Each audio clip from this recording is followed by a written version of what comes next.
ফেনীর অনেক উন্নয়ন কর্মকাণ্ডগুলোকে কিভাবে দিল্লির দাসরা, দিল্লির যারা দাসত্ব করতে প্রস্তুত তারা ঠেকিয়ে দিয়েছে।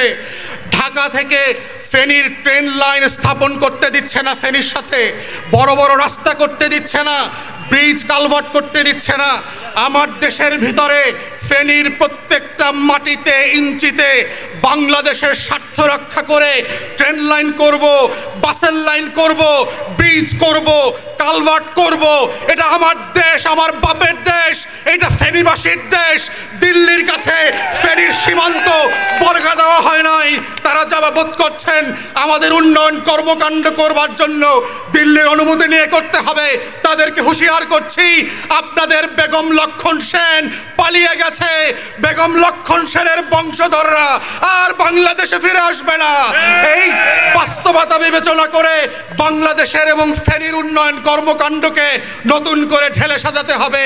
ফেনীবাসীর জন্য বহুদিনের আলোচনা এবং আবদার আমরা দেখেছি যে তারা উন্নয়ন চাচ্ছে, এখানে পরিকল্পিত উন্নয়ন।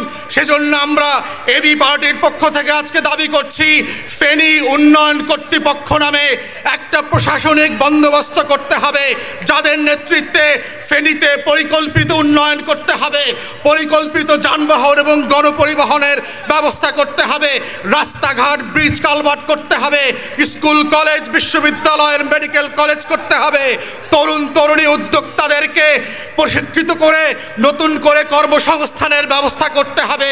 এই রাজনীতি হচ্ছে এবি পার্টির রাজনীতি, এই সেবা এবং সমস্যা সমাধানের রাজনীতি হচ্ছে বাংলাদেশের নতুন প্রজন্মের রাজনীতি।